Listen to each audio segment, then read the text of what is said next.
స్వామి, వైరాగ్యము కుదరడం లేదే, ఎలా? అది నిలవడం లేదు, ఏం చేయమందురు స్వామి? నాయనా, బుద్ధ భగవానుడు రాజ్యము నేలవలసిన రాజు, రాజ్య సుఖమును స్వర్గ సుఖముగా అనుభవించవలసిన రాజు.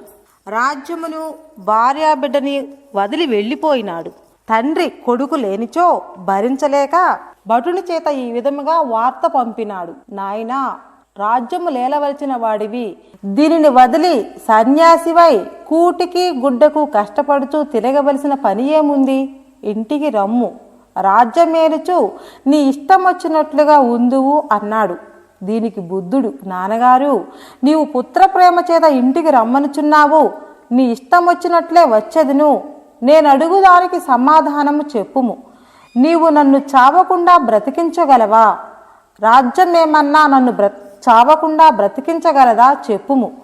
నా శరీరమునకు వ్యాధులు రాకుండా చేయగలవా చెప్పుము అని వార్తాహరునితో చెప్పి పంపినాడు. భటుడు తిరిగి వచ్చి ఈ వార్త చెప్పగా రాజు విని నిశ్చేష్టుడై కొడుకు మీద ప్రేమను వదులుకున్నాడు.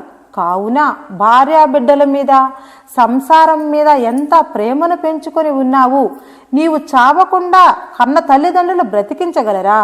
అమితంగా పెంచుకున్న భార్యాబిడ్డలు బ్రతికించగలరా? ఈ సంసారము, నీ సిరి సంపదలు బ్రతికించగలవా? బాగా ఆలోచించుకొనుము. కానీ భార్యాపిల్లలు, సంసారం మీద ఆశ తాత్కాలికంగా ఉంచుకొనుము, అసలు వద్దనలేదు. పూర్ణమైన శ్రద్ధ, భక్తి, ఆశ, నమ్మకము ఆత్మదేవుడి మీద ఉంచుము. అయితే నీ మనసుకు ఆత్మస్వరూపము మీద ఇష్టం కలగలేదు అన్నావు. ఎందువల్లనగా శరీరము, స్త్రీ సౌఖ్యము, సంసార సుఖము కన్నా మిన్నయైన సుఖము దానికి ఇప్పటికీ దొరకలేదు. వీటికంటే సుఖము ఎక్కడా లేదని నిర్ణయించుకున్నది. స్త్రీ సుఖము లేని మానవుడు, డబ్బు లేని మానవుడు ఉంటేనేమి చస్తేనేమి అనుకుంటున్నారు వెర్రి మానవులు. ఇటువంటి ఆత్మ సుఖమును రవ్వంతైను నీటి తుంపరంతైనా ఎరగరు. వారు ఎదుటివారికి నీతి బోధలు బోధిస్తూ ఉంటారు, వారి దగ్గర మాత్రం రవ్వంతయు నీతి ఉండదు. ఇటువంటి వారి కాకమ్మ కథలు విని చెడిపోకము. నీలోనున్న ఆత్మసుఖమును నీ మనసుకి అందించుము. ఆత్మసుఖము కొంచెము చవిచూచనేని ఇకన వదిలిపెట్టదు. సద్గురువు ఇచ్చిన మంత్రార్థమును స్మరించుచు ఆత్మధ్యానము చేయుము. ఎలా అనినా నీవు నిష్టగా కూర్చొని భూమధ్య స్థానమున మనస్సును, దృష్టిని నిలుపుము. హృదయంలో ఆత్మజ్యోతి ప్రకాశవంతమై వెలుగుచున్నది అని నమ్ముము. అదే పరబ్రహ్మముగా నున్నది.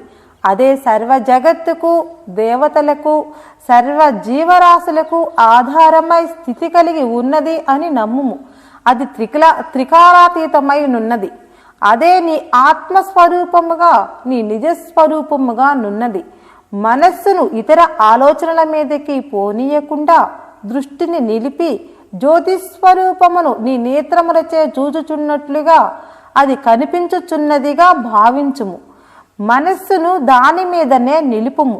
కొన్ని రోజులకు నీ ఆత్మజ్యోతిని కప్పుకొని ఉన్న అజ్ఞాన, అహంకార, అంధకార, మమకార, కామ కాంచనాదులు అనే తెరలు తెగిపోవుచు నీకు అనుభవమునకు వచ్చును. తదుపరి మనసు చెంచలత ఉడుగును, దృష్టి స్థిరముగా నిలుచుచుండును. ఈ తెరలు తెగిపోవు కొలది ఆ ఆత్మ ప్రకాశము బహిర్గతమై చిన్న నక్షత్రముల మాదిరిగా మెరుపులులాగా కనిపించకుండా బోగుచుండును. ఇంకను స్థిరమయ్యే కొలది చంద్రబింబములాగా కనిపించును. శిరస్సులో, ముఖములో ప్రకాశవంతముగా కనిపించును. తరువాత చంద్రబింబములాగా కనిపించును. పిమ్మట సుషుమ్నా నాడి కదలిక తెలియను. అది తెలియగానే ఓంకారము చిని చిని అని చిన్నగా వినిపించసాగును. ఇంకా ధ్యానము ఎక్కువయ్యే కొలది ఓంకారము సముద్ర ఘోషలాగా, భేరీ మృదంగములు మ్రోగుచున్నట్లుగా, మేఘ గర్జనలాగా, మురళీనాదములాగా, ఘంటానాదములాగా, గజ్జల మ్రోతలాగా, సన్నాయి వాయించున్నట్లా, తాళములు వాయించున్నట్లుగా వినిపించుచుండును. ఈ ఓంకారధ్వనాలు వింటూ ఆత్మ ప్రకాశమును కొంచెము కొంచెముగా చూచుచున్న కొలది మనసు నిర్మలమై ఆనందముగా ఓంకారము వినుచున్న కొలది ఈడా పింగళ నాడులు వేగము తగ్గిపోవును. 2 అంగుళముల పొడవు బయటకు వచ్చిపోవుచుండును. అప్పుడు సుషుమ్నా నాడి హృదయములోనికి పోయి ఆత్మానందమును కలిగించును. అది ఇప్పటిదాకా కలకండ ముద్దలాగా ఉన్నది. ఇప్పుడు సుషుమ్నా నాడి స్పర్శకు వెన్న ముద్ద వేడిమికి కరిగినట్లు కరిగి పాలు పొంగినట్లుగా పొంగుచున్నది. ఈ మనసు ఆ అమృత ధారను త్రాగుచు ఎన్నడూ ఎరుగని ఆనందాన్ని అనుభవించుచు ఆత్మ ప్రకాశమును చూచుచు బ్రహ్మవాచకము అయిన ఓంకార నాదమును వింటూ ఆనందంలో తన్ను తాను మరచి తన్మయత్వము చెందుచుండును. ఇంకను ఓంకారము చెవులు పట్టకుండా ఘోషించుచుండును. ఆత్మ ప్రకాశము శరీరమంతయు నిండుకొని ఉండును. ఆత్మామృతము శరీర నకసిక పర్యంతరము నిండిపోవును. ఈ మనసు ఆత్మామృత ప్రకాశమును ఓంకారమును అనుభవించుచు తన్ను తాను మరచును. అప్పుడు నేనెక్కడ ఉన్నాను అని భయమగుచున్నది. వెంటనే ఈ స్థితిలో నీ నిజస్వరూపము శరీరమును విడగొట్టుకొని నీకు ప్రత్యక్షమగును. అదే ఆత్మ సాక్షాత్కారము. అది నీ దేహములాగానే ప్రకాశ రూపములో ప్రత్యక్షమగును. అంతట నీవెవరివో నీ నిజస్వరూపము ఏమిటో అర్థమగుచున్నది. నీ దేహమునకు నీ నిజస్వరూపమునకు సంబంధమిచ్చుకంతయును లేదు అని నీకు తెలియచున్నది. ఇందువలనే భగవంతుడు కాని మహాత్ముడు కాని ఈ శరీరము ఉండగానే వేరొక శరీరముగా భక్తులకు ప్రత్యక్షమగుచుందురు. దీనికి చావు పుట్టుకలు లేవు. ఈ శరీరముతో జగత్ సర్వము నిండినట్లుగా సర్వజీవులలో దేవతలలో తానే ఉన్నవాడగుచున్నాడు. ఇంతవరకు ఓంకారము వింటూ ఆత్మ ప్రకాశమును చూస్తూ ఆత్మానందాన్ని అనుభవించుచున్న జీవుడుగా ఉండక ఆత్మానుభవములో మనసు లీనమైన వెనుక ఇకన నేను అనుచున్న మనస్సు లేకపోవుసరికి నేను ఎవరినని తనకు తాను జ్యోతిస్వరూపముగా ప్రత్యక్షము అయిన తన నిజస్వరూపము నేనే అంటున్నది. ఇది వరకు నేను జీవుడను అనుచున్న ఎరుక తన నిజస్వరూపముగా ప్రత్యక్షమై ఉన్నది. జీవభావముతో ఉన్న ఎరుక మాయమై బ్రహ్మముగా ప్రత్యక్షమై ఉంది. మొదట జీవుడుగా ఉన్న నేను ఆ నేనే ఇప్పుడు బ్రహ్మముగా ఉన్నది. ఇప్పుడు తాను బ్రహ్మమై ఉన్నాడు. తాను శరీరము కాదు, తాను జీవుడు కాదు, తాను సాకార స్వరూపము అయిన దేవుడు కాదు. మాయాభ్రమతో ఉన్న జీవునికి జీవుడనన్న భ్రమ మాయమైనది. ఇప్పుడు బ్రహ్మమై ఉన్నాడు. రెండవది లేకుండా తాను ఒక్కడే ఉన్నాడు.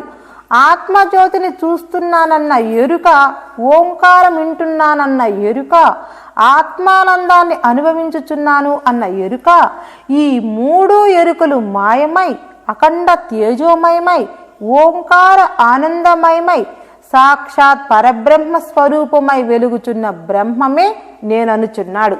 ఇప్పుడు జగత్తు లేదు, పంచభూతములు లేవు, సూర్యచంద్రాదులు లేవు, దేవతలు లేరు, జీవులు లేరు. ఇదివరకు నా శరీరము నా సంసారము అనుకున్నది అంతా సముద్రంలో కాకిరెట్టలాగా తెలియచున్నది. ఉన్నది తానొక్కడే బ్రహ్మము. 14 లోకములకు ఆధారము బ్రహ్మమే. అంతటికి శక్తినిచ్చుచున్నది అదే. జీవము అదే, బలము అదే, సృష్టి అదే, కారణము అదే, సృష్టికి మూలము అదే, స్థితికి అదే, లయమునకు అదే, ఆది పరాశక్తికి పుట్టుక స్థానము అదే. బ్రహ్మ విష్ణు మహేశ్వరులకు సర్వదేవతలకు జన్మస్థానము అదే. 84 లక్షల జీవరాశులకు జన్మస్థానము అదే. సూర్యప్రకాశము జగత్తు అంతా ప్రకాశిస్తున్నట్లుగా పరబ్రహ్మములో ప్రకాశము చైతన్యవంతమై చెలించుచున్న దానివలే 14 భువనంబులుగా దేవాది దేవతలుగా సర్వజీవులుగా మాయా ప్రభావము చేత వెలుగొందుచు ప్రభావితమవుచున్నది. ఇది అంతయు మాయా ప్రభావమే. కావున ఇప్పుడు బ్రహ్మముగా తానొక్కడే ఉన్నాడు. సర్వజగంబులు తనలో ఎండమాముల వలె కదులుచున్నవి. ఇది అంతయు జీవన్ముక్తునికి తనలో కలగా వెలుగొందుచున్నవి. సర్వజగంబులకు తానే ప్రకాశము శక్తినిచ్చుచున్నాడు. సూర్యచంద్రాదులకు తానే ప్రకాశమునిచ్చుచున్నాడు. సర్వజీవులకు తానే జీవముగా ఉన్నాడు. జగంబులకు తానే మాయగా ఉన్నాడు. జీవులకు తానే మాయగా ఉన్నాడు. మాయకు మాయగా ఉన్నాడు. సర్వగుణములకు తానే గుణములుగా ఉన్నాడు. నిజానికి ఏ గుణము లేక నిర్గుణముగా ఉన్నాడు. దేవతలు జీవులు తానై సాకార రూపముగా ఉన్నాడు. ఏ రూపము లేక నిరాకారముగా ఉన్నాడు. సర్వకర్మలకు కారకుడిగా క్రియారూపముగా ఉన్నట్లుగా ఉండి ఏ క్రియకు బాధ్యుడు కాక ఏ కర్మకు బాధ్యుడు కాక కర్మరహితుడై క్రియాశూన్యుడై ఉన్నాడు. దేహము, సర్వేంద్రియములు, మనస్సు, బుద్ధి, చిత్తము, అహంకారములతో మాయాజీవుడుగా దోపింపజేస్తూ మాయను మాయతో భ్రమింపజేస్తూ మాయాతీతుడై దేహ జీవ సర్వేంద్రియములను భ్రమింపజేస్తూ నిజానికి బ్రహ్మారహితుడై సర్వశరీరములు తానై నిజానికి శరీరరహితుడై సర్వజగత్తు తానై నిజానికి జగశూన్యుడై సర్వత్రా శిరోముఖములు సర్వత్రా కర్ణనయనములు సర్వత్రా హస్త పాదములు సూర్యచంద్రాదులు నేత్రములుగా వాయుదేవుడు తన ఉచ్ఛ్వాస నిశ్వాసలుగా అగ్నిదేవుడు తన శరీర ఉష్ణముగా సముద్రము మంచినీటి గుంటలుగా రసనేంద్రియములు లాలాజలములుగా భూమి పాదములుగా ఆకాశము శిరస్సుగా విశ్వవిరాట్ స్వరూపముగా ఈ విధముగా పరమ భక్తులకు జ్ఞానులకు దర్శనమిచ్చుచు అజ్ఞానులకు సర్వజీవ జగత్తుగా కనిపించుచున్నాడు. అయితే పరబ్రహ్మము మానవ రూపములో జీవన్ముక్తుడై రెండవది లేక తానొక్కడే పరబ్రహ్మమై ఉన్నాడు. ఇది అంతయు దేవదేవుడు అయిన నా సద్గురుమూర్తి అనుభవపూర్వకముగా నీకు చెప్పుచున్నాను. ఈ ఆత్మబోధ వింటున్న శిష్యుడు ఆత్మబోధ వింటూ సూక్ష్మ గ్రహి అయి గురు వెనకాలే ఆధ్యాత్మిక శిఖరం చేరుచుండగా సద్గురువు ఆధ్యాత్మిక శిఖరమునకు చేరి అహో బ్రహ్మం విధి అని కరములు ఆకాశమును చూపి చెప్పగా శిష్యుడు వెంటనే అందులో ప్రవేశించి ఈ పైన చెప్పిన పరబ్రహ్మ స్వరూపుడై ఏమియో తోచక శరీరము కనిపించక సద్గురుమూర్తి జాడలేక లోకంబులు లేక జీవుడు చచ్చి అంత అఖండ జ్యోతిర్మండలమై ఏమియో కనిపించక దిక్కుతోచక భయభ్రాంతుడై గురుదేవా నేనెక్కడుంటిని నీవెక్కడుంటివి అని పెద్దగా కేకవేసెను. సద్గురుమూర్తి పక్కనే ఉండి శిష్యునకు నేనెక్కడనన్న భయం పోయి అంతయు నేనే బ్రహ్మమై ఉన్నాను, నాకు మినా వేరేదియు లేదని నిశ్చయం కలిగేంత వరకు కాలయాపన చేసి శిష్యుణ్ణి మేల్కొల్పును.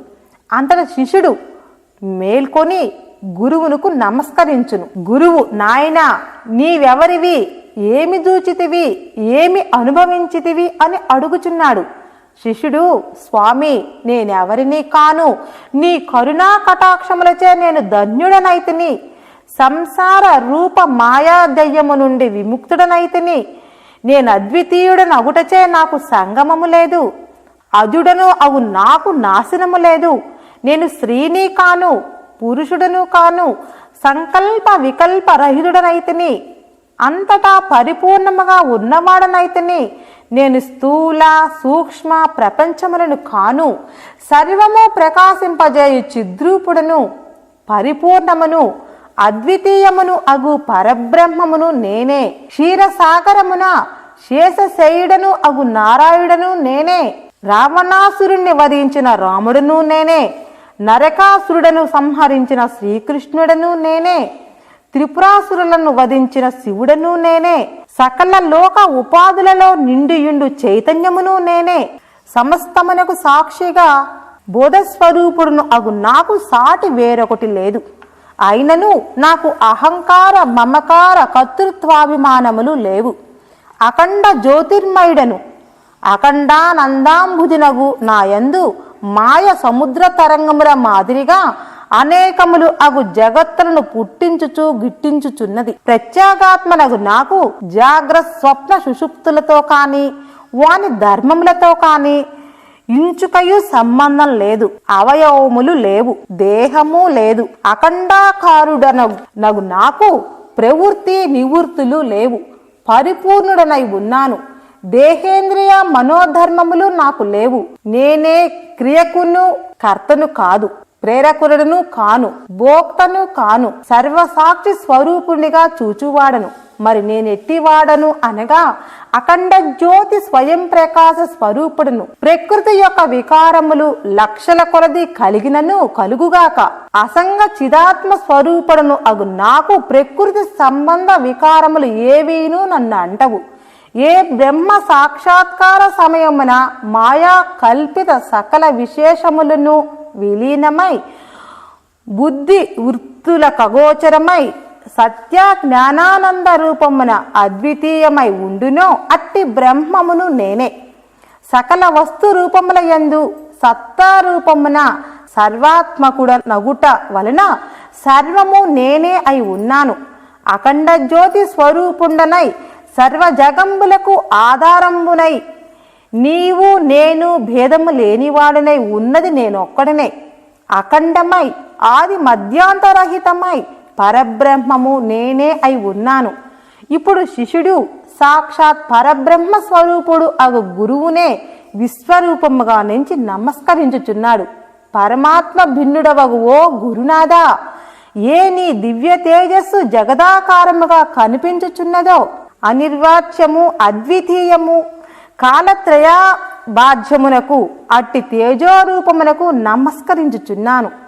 ఆత్మతత్వమును తెలుసుకొని సాక్షాత్ పరబ్రహ్మత్వములో బ్రహ్మానందములో నిమగ్నుడనై తనకు నమస్కరించిన శిష్యుణ్ణి చూసి సంతోష చిత్తుడై గురుత్తముడు శిష్యునితో ఇట్లనుచున్నాడు. నాయనా, ఇప్పుడు కదా నేను పరమానంద భరితుడనైతిని. చిత్తవృత్తులన్నయూ నిరోధింపబడి బ్రహ్మాత్మైకత్వ సిద్ధిగల మహాత్మునికి యమనియమములు ధ్యానములతో పనిలేదు. అటులనే అది ఘటము అని తెలియుటకు తన నేత్రములు సూర్యప్రకాశము కావలేను, కానీ స్నానము జపము నియమములతో పనిలేదు కదా.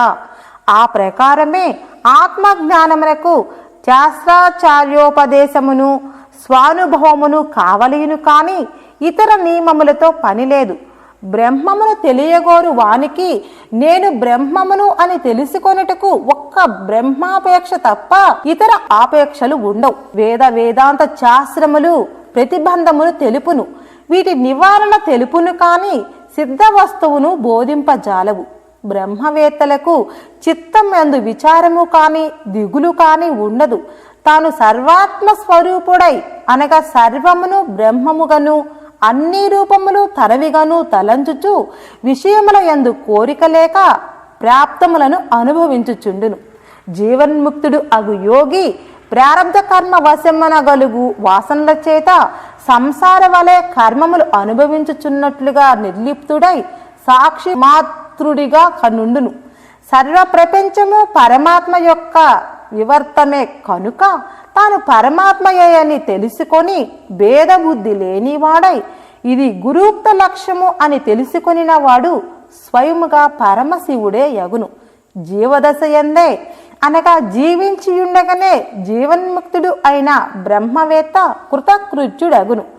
అజ్ఞానము అగు ఆవరణమే బంధము, ఆవరణాభావమే మోక్షము కనుక శిష్యోత్తమ, నీవు మౌనంగా నుండక నిన్ను నమ్మి నీ దరిచేరు జీవులను ముక్తి బాటలో నడిపించుచుండుము అని గురువు నుడవగా విని శిష్యుడు వినయ భయభక్తులతో గురువునికి నమస్కరించి వారి ఆజ్ఞను శిరసావహించి సర్వబంధ నిమగ్నుడై జీవన్ముక్తుడాయను.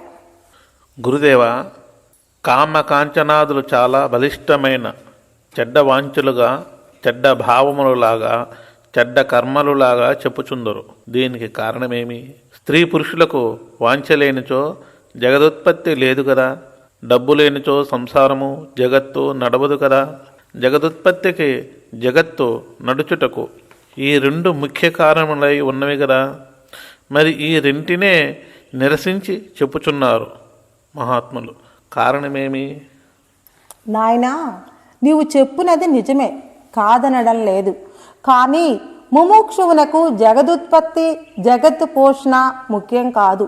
తాను ఎక్కడి నుండి వచ్చినాడో, తన నిజస్వరూపం ఏమిటో తెలుసుకొని తన నిజస్థానము చేరుటే ముఖ్య కారణమై ఉంది.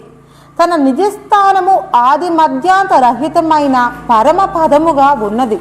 తన నిజస్వరూపము సర్వదేవతాతీతమై ఆది మధ్యాంత రహితము అయిన పరబ్రహ్మముగా ఉన్నది.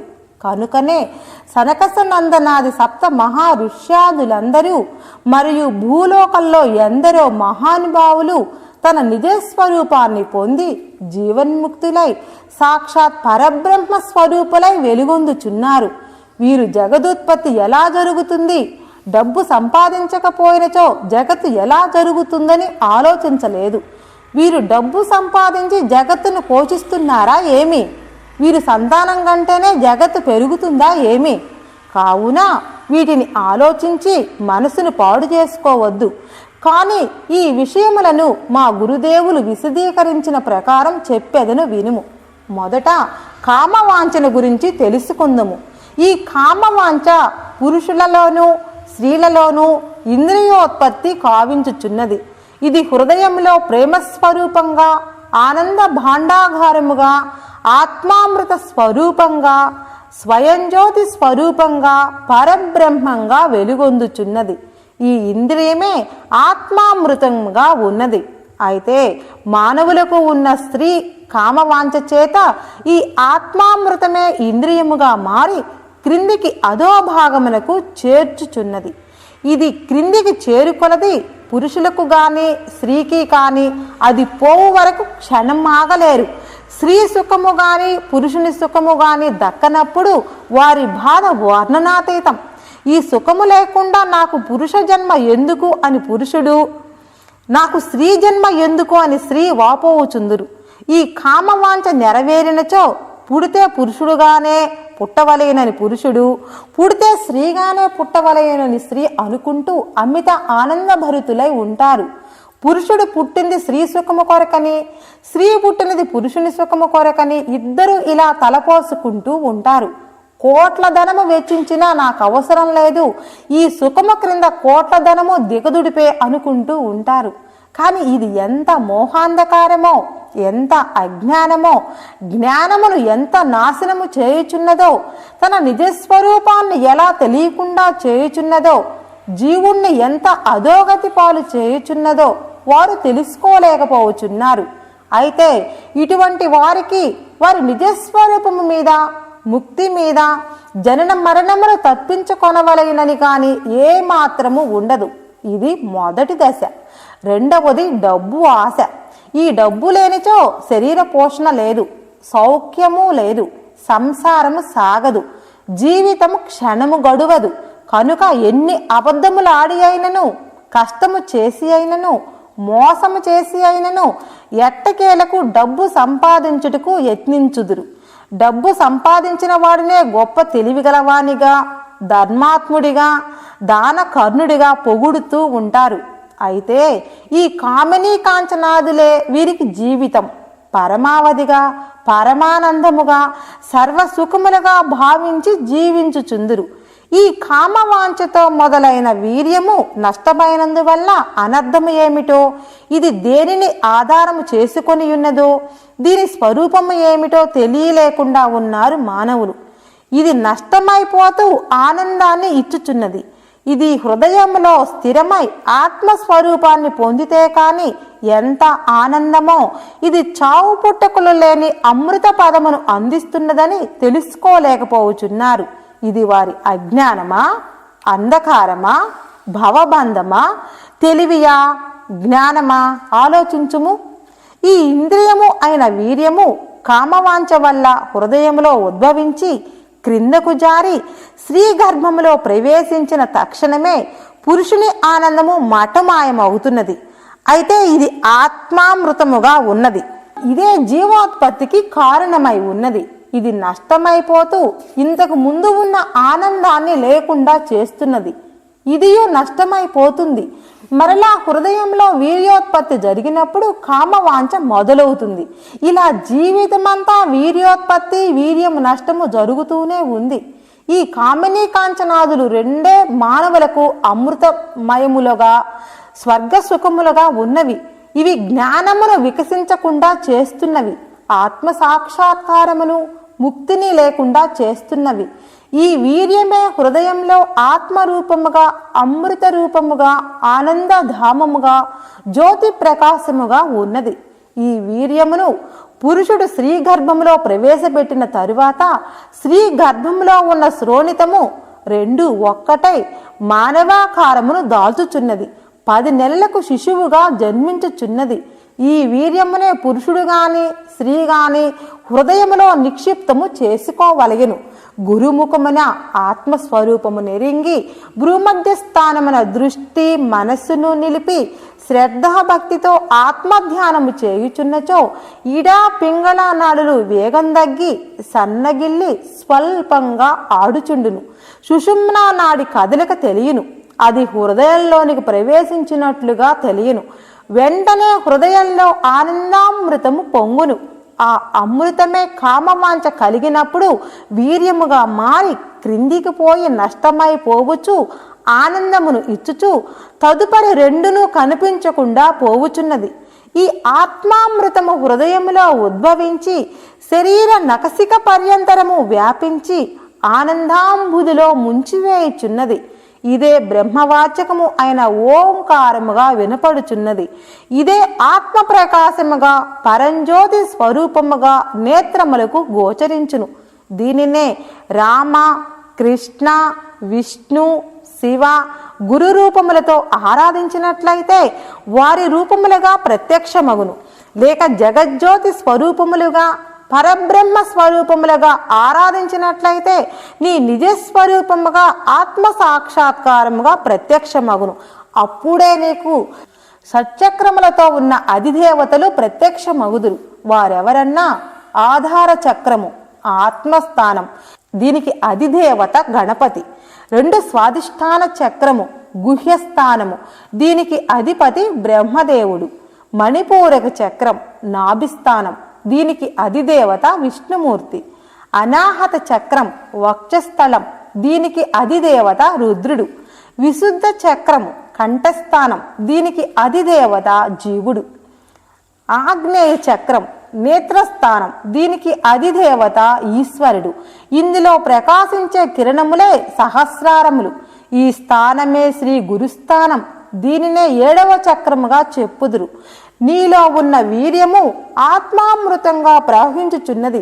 కామవాంఛ చేత ఇది అధోముఖముగా క్రిందికి దిగి స్త్రీ గర్భములో ప్రవేశించినచో శిశురూపముగా అవతరించి భూమి మీదకి వచ్చుచున్నాడు. రెండవది అయిన స్త్రీ గర్భములో ఉన్న శ్రోణితంలో కలుసుకున్నందువలన, అనగా రెండవది అయిన శ్రోణితమే ప్రకృతి. ఈ ప్రకృతిలో కలుసుకున్నందువల్ల శరీరము తయారై భూమి మీదకు వచ్చినప్పటికీ ఈ శరీరము శాశ్వతంగా ఉండటలేదు. ఈ వీర్యము హృదయంలోనే ఉండి నీవు చేయు ఆత్మధ్యానము వల్ల ఇది ఆత్మామృతముగా మారి పరంజ్యోతి స్వరూపముగా నీ నిజస్వరూపముగా ప్రత్యక్షమగుచున్నది. దీనికి చావు పుట్టుకలు లేవు. ఈ ఆత్మస్వరూపము సర్వదేవతలలో సర్వజీవులలో నిండుకొని ఉన్నది. ఇదే ఆత్మస్వరూపము పరబ్రహ్మ స్వరూపము అయి ఉన్నది. అయితే ఆత్మ సాక్షాత్కారము పొందిన మహాత్ములు కొందరు ఇక్కడే ఆగిపోవుచున్నారు. వారు ఆత్మ సాక్షాత్కారము పొందే వరకే చాలా ఎక్కువైనది, ఇదే ఇంతకు మించినది లేదన్నట్లుగా భావించుచుందురేమో. దీనిని బాగా ఆలోచించుము. నాకు ఆత్మ సాక్షాత్కారము అయినది అని భావించుచున్నాడు, కానీ నాకు ఆత్మ సాక్షాత్కారము అయినదనినచో ఆత్మ వేరు, తాను వేరుగా ఉన్నట్లుగా అర్థం. ఇందువలన నాకు ఆత్మ సాక్షాత్కరించినది, నేను పరంజ్యోతి స్వరూపమును చూచినానని చెప్పుటకు కారణమైనది.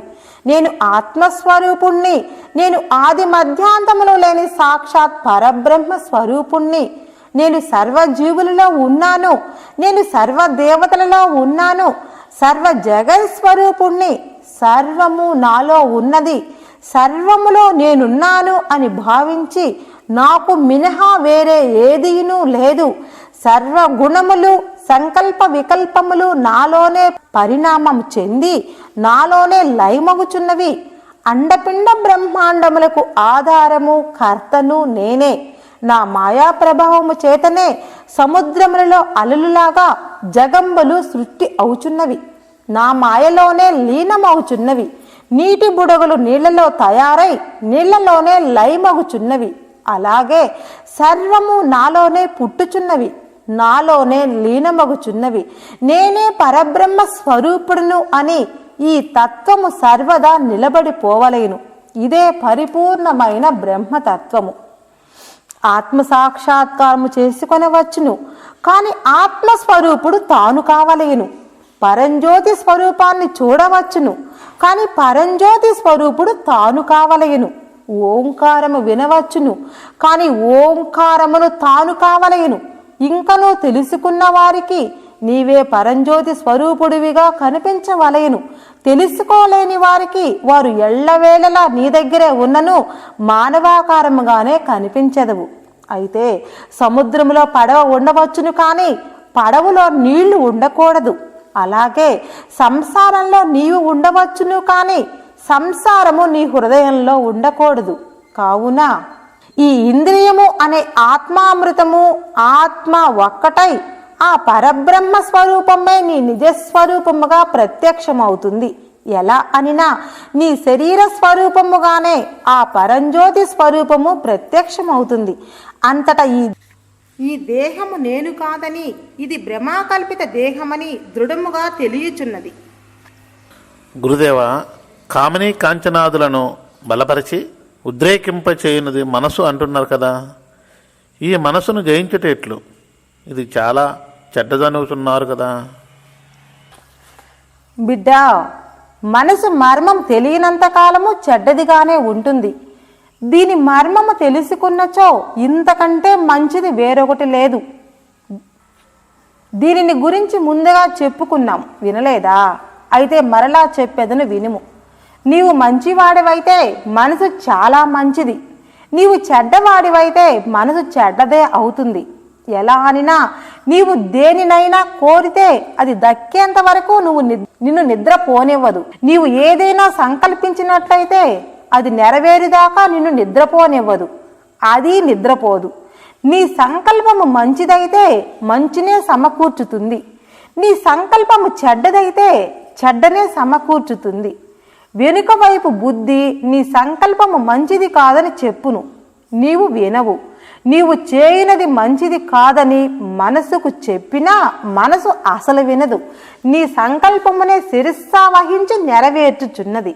నీవు బంధువుల ఇంటికి వెళ్ళినావనుకో, వారు నీకు మర్యాదలు చేశారు, మంచం వాల్చి కూర్చోమన్నారు, వారు నీవు మాట్లాడుకున్నారు. తర్వాత నీవు పడుకున్నావు, వారు ఎవరి పనికి వాళ్ళు వెళ్ళారు. కొంచెంసేపు పడుకొని లేచావు.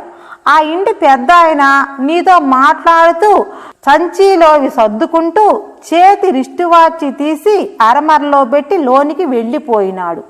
నీకు ఈ వాచి కనపడుతుంది, తీసుకుందామనిపించింది, కానీ బుద్ధి ఒప్పుకోలేదు. ఇక్కడ ఉంది నీ ఒక్కడవే, నీవే తీసావని అనుమానం వస్తుంది, తీయవద్దు అన్నది. కానీ నీ మనసు నీ కోరికను నెరవేర్చడానికి తప్పించుకునే మార్గం బోధిస్తుంది. ఎలా అనినా వాచి తీసుకొని వెళ్ళిపోయి దాని మీద అద్దమును చేతికి కట్టుకునే పట్టను మార్చివేసి చూసినా ఎవ్వరూ కనుక్కోలేరు అని తప్పించుకునే మార్గాన్ని బోధిస్తుంది. ఈ పట్టను అద్దమును మార్చే ఆలోచన నీకు పుట్టింది కాదు, నీ మనసు నీకు నేర్పింది. అప్పుడు నిజమే, పట్టను మారిస్తే ఎవ్వరూ తెలుసుకోరని దానిని తీసి సంచిలో వేసుకొని వెళ్ళిపోయావు. ఆ ఇంటి పెద్ద ఆయన గంట ఆగి వచ్చి చూసుకొనచో వాచి లేదు. అయినా ఇంటికి వచ్చింది నీవక్కడవే, ఎవరి మీద అనుమానం లేదు, ఎక్కడా పారవేయలేదు. చుట్టానివి కాబట్టి నిన్ను అడుగుడుకు ధైర్యం లేదు, కానీ నీ మీద అనుమానం ఉంది, ఒకవైపు నమ్మకం ఉంది.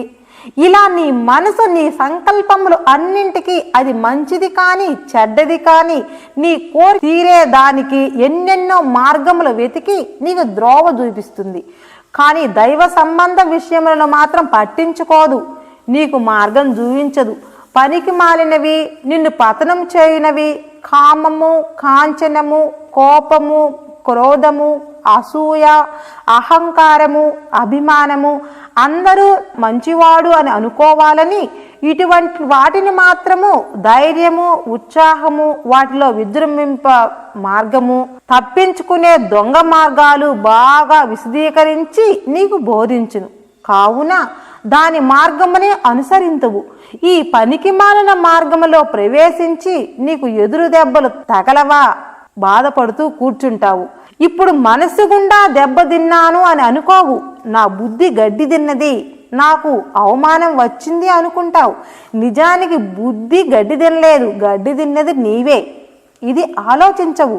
కావున దుర్గుణములు కానీ మంచి గుణములు కానీ నీలోనే ఉన్నవి, మనసులో లేవు. అయితే నీవు సంకల్పించిన గుణములను బాగా విజృంభింపజేస్తుంది. అవి నెరవేరే దారులు బాగా నీకు తెలియజేస్తుంది. అందువలన మనసు చెడ్డది కాదు, నీవే చెడ్డవాడివి.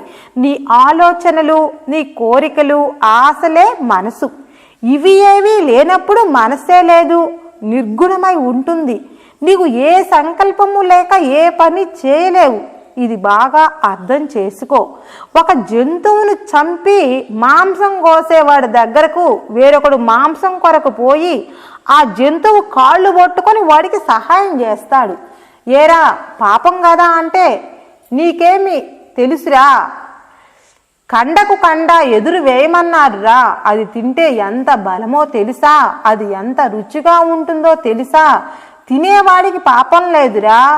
చెట్టున కూరగాయలు కోస్తున్నాము పాపమా, చెట్ల పళ్ళను కోసి తింటున్నాము పాపమా, పూలు కోస్తున్నాము పాపమా, బియ్యం వండి అన్నం చేస్తున్నాము, వాటిలో ఎన్నో పురుగులు చస్తున్నాయి పాపమా, మనం నడిచేటప్పుడు కాళ్ళ క్రింద పడి ఎన్నో పురుగులు చీమలు చస్తున్నవి పాపం అనుకుంటామా, చీమలకు చెదులకు మందు పెట్టి చంపుతాము పాపమా, దోమలకు పొగబెట్టి చంపుతున్నాం పాపం అనుకుంటున్నామా, ఇది అంతేరా అని వాడికి నీతులన్నీ వెతికి వెతికి బుద్ధి చెప్పును.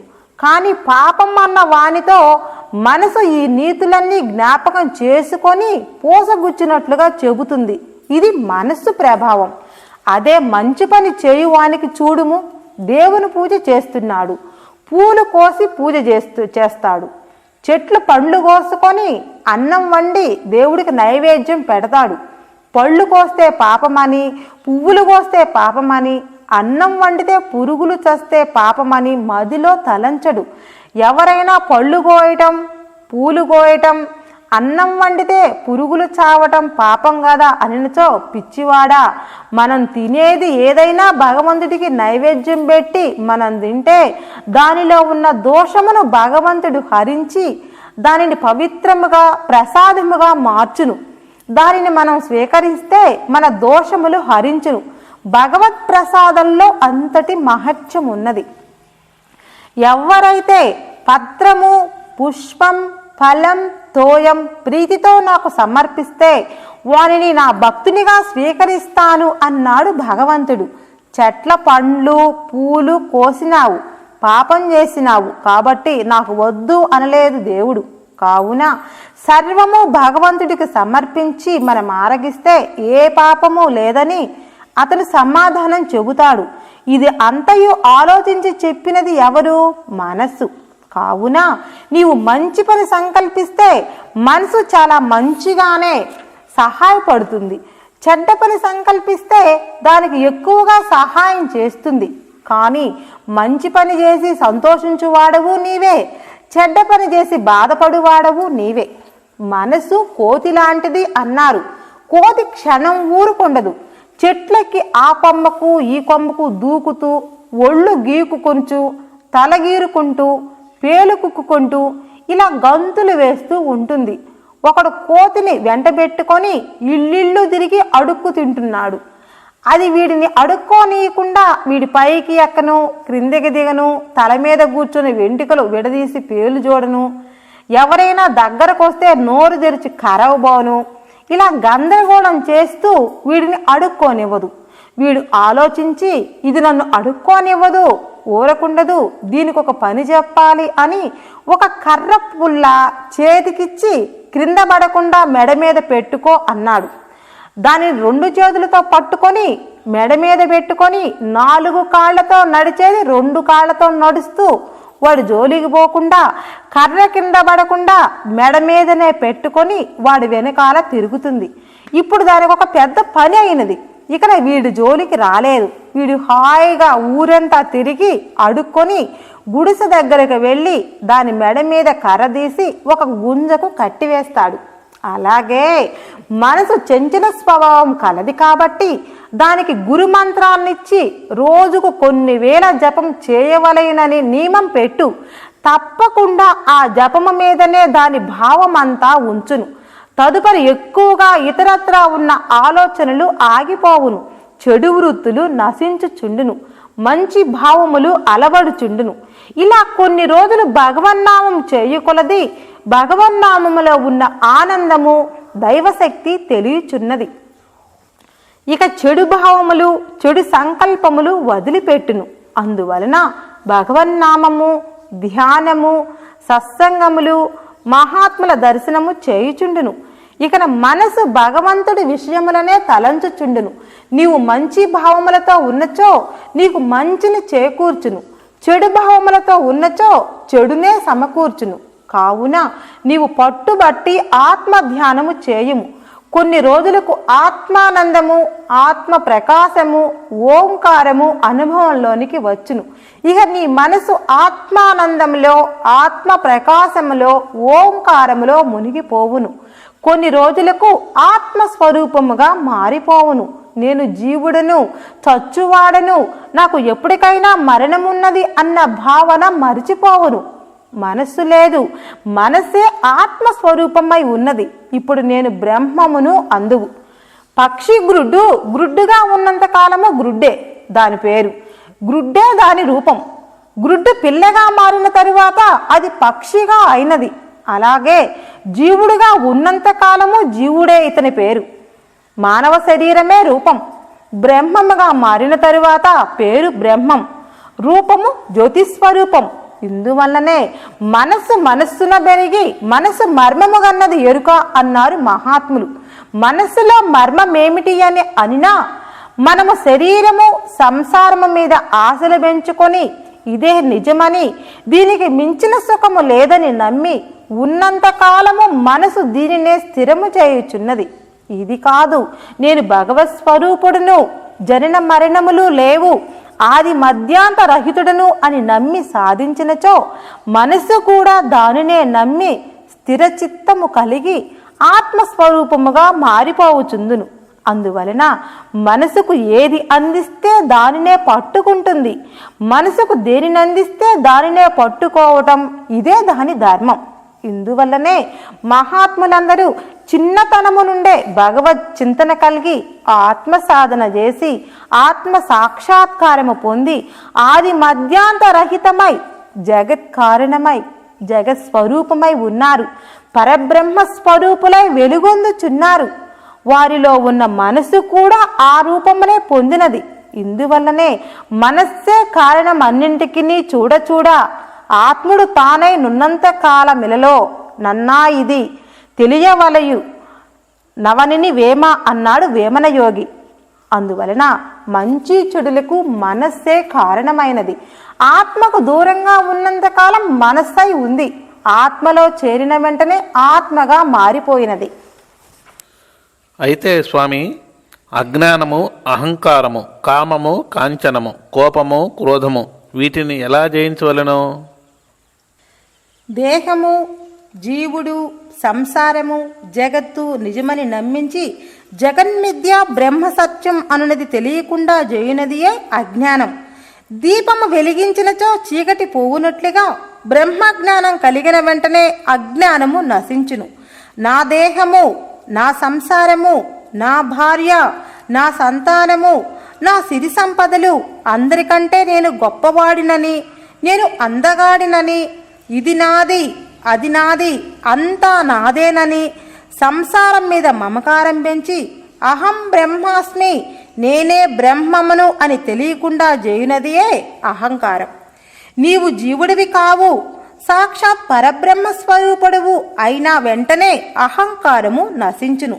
స్త్రీ మీద అతివాంఛ, ప్రాణము పోతుందన్న శ్రీవాంఛ తగ్గనీయకుండా స్త్రీని తల్లి భావనతో మార్చుకోమని మహాత్ములు చెప్పినా ఆయన మార్చుకున్నాడా అని వారిని వెక్కిరించుచు స్త్రీ వ్యసనమును తగ్గనివ్వనిదియే కామము. సర్వము బ్రహ్మమయం, సర్వజీవులు భగవత్స్వరూపులేనని అనుభవపూర్వకముగా తెలిసిన నాడు కామము నశించును. ధనకనక వస్తు వాహనాదులు సంసారము మోహాంధకారములో ముంచివేయునని చెప్పిన నమ్మక ఇవే ప్రాణమన్నట్లుగా అతి ఆశ కలిగి వాటిని పెంచుకోవడమే కాంచనం. బ్రహ్మ సత్యం జగన్మిథ్య భ్రమమూలమిదం జగత్ అని ఇది అంతయు మాయా భ్రమ అని తెలిసిన నాడు కాంచనము మీద ఆశ వదులును. నీ మాటకు అడ్డు తగిలినా, నీవు కోరిన వస్తువును నీకు దక్కకుండా చేసినా, శాంతము ప్రేమను మరిపించి నీ హృదయంలో కోపము క్రోధము అగ్నిగుండములాగా ఉందని తెలియకుండా చేయునవే కోపము క్రోధము. పరమ ప్రేమ దయ కరుణ శాంతము కలిగిన వెంటనే కోపము క్రోధము నశించును. స్వామి, పూర్వజన్మ సంస్కారము మంచిదైతేనే బ్రహ్మ విద్య వంటబడుతుంది అంటారు కదా, నాకు పూర్వజన్మ సంస్కారం మంచిదిగా ఉందంటారా? నాయనా, పూర్వజన్మ సంస్కారం మంచిదైతేనే భగవంతుడి విషయములు తెలుసుకోవటం, బ్రహ్మబోధను అడిగి తెలుసుకోవటం జరుగుచున్నది. లేనిచో దేవుని యందు ఆసక్తి గాని తత్వజ్ఞానమును అడిగి తెలుసుకోవటము గాని ఉండదు. అయితే నాకు పరిపూర్ణమైన తత్వబోధ మీద మనసు నిలవడం లేదే, ఎలా చెయ్యాలి? బిడ్డా, ఈ బ్రహ్మ విద్య మాటలతో చెప్పుకోవటం వల్ల కానీ సత్సంగములు బాగా విని అర్థభావములు బాగా తెలుసుకొని సమస్యలు అన్నింటినీ పరిష్కరించుకొని దేహంలో ఉన్న 96 తత్వములను విమర్శించి తెలుసుకొనుట, బ్రహ్మ విద్య నాకు బాగా తెలిసింది అనుకోవటం, భగవద్గీత ఉపనిషత్తుల్లోని అర్థము బాగా తెలుసు అని అనుకోవటం, ఇది అంతయు ఇతరులకు చెప్పుటకు మాత్రమే పనికి వచ్చును. నీవెవరివో తెలుసుకొని నీ నిజస్వరూపమును బయట పెట్టజాలవు. కావున ఇది శాస్త్రజ్ఞానము అవుతుంది కానీ ఆత్మజ్ఞానము కాదు. ఇంకనూ దీని గుండా అహంకారము అభిమానము పెరుగునే కాని అజ్ఞానము నశించదు.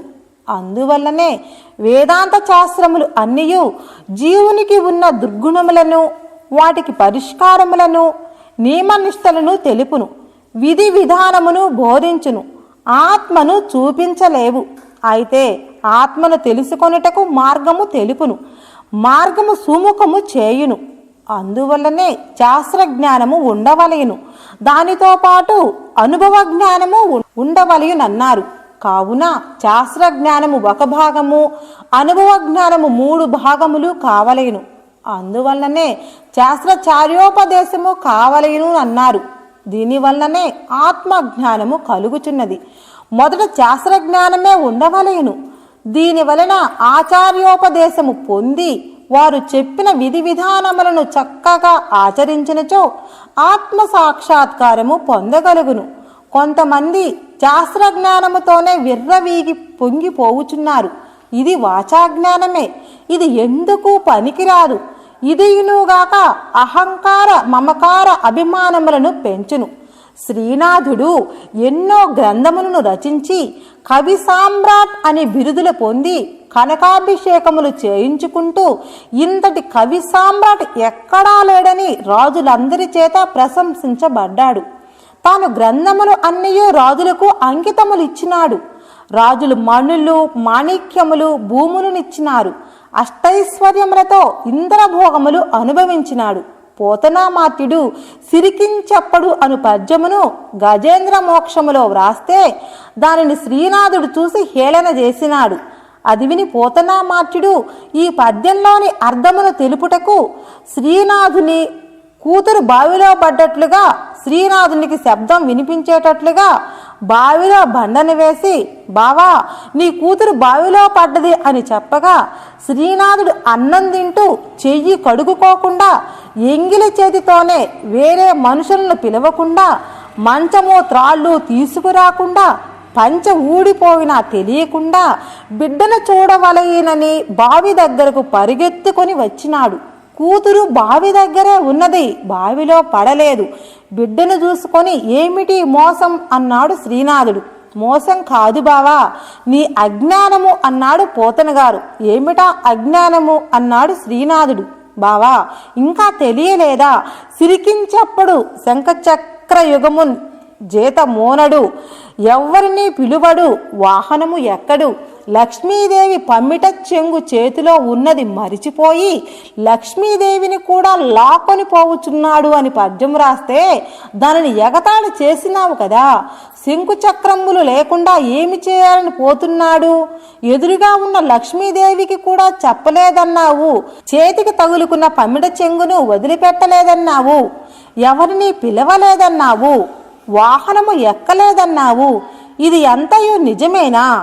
చేతిలో ఆయుధం లేకుండా అక్కడికి వెళ్ళి ఏం చేస్తాడనుకున్నావు? ఎవరిని సహాయం పిలవకుండా ఒక్కడే వెళ్ళి ఏమి చేస్తాడని వ్రాసావు. అమ్మవారి పమ్మిడి చెంగు కూడా వదిలిపెట్టలేదని వ్రాసినావే. ఇది అంతయు నిజమేనా? ఇది నీ పిచ్చి ధోరణి కాకపోతే ఏముంది అని హేళన చేసినావు కదా బావా. మరి ఇప్పుడు చూడు, బిడ్డ బావిలో పడ్డదని చెప్పగానే ఎంగిలి చెయ్యి కడగలేదు, ఎవ్వరిని పిలువలేదు, పంచ ఊడిపోవుచుండినా దానిని సవరించలేదు, బిడ్డను పైకి దీయుటకు మంచము త్రాళ్ళు తేలేదు. ఏమీ చేయుటకు వచ్చావు చెప్పుము అన్నాడు పోతనామాచుడు. అంతటితో శ్రీనాథుడు సిగ్గుతో తల వంచుకున్నాడు. జీవిత చర్మదశలో భూములు పోయినవి, మణులు మాణిక్యములు పోయినవి, గృహము పోయినది. తిరుటకు తిండి లేక పోతనామాచుని ఇంట్లో ఉండి ఆయన పెట్టిన అన్నం తింటూ జీవితాంతం ఇక్కడే ఉన్నాడు. ఈయన పాండిత్య గ్రంథాలన్నీ రాజులకు అంకితం చేసినాడు. చివరకు సిరి సంపదలు పూర్తిగా నశించిపోయినవి. పలకరించే దిక్కు లేదు, కడకు భగవదానుగ్రహము లేదు, ఇల్లు లేదు, తిండి లేదు. ఈయన పాండిత్యం ఏమైపోయినది? ఈయన పాండిత్యము కానీ ఈయన అనుభవించిన స్వర్గ సుఖములు కానీ ఆఖరకు కూడుబెట్టినవా? భగవత్ శక్తిని అందించినవా? భగవంతుని సాక్షాత్కరింపజేసినవా? లేదు, దేనికి పనికి రాకుండా పోయినవి.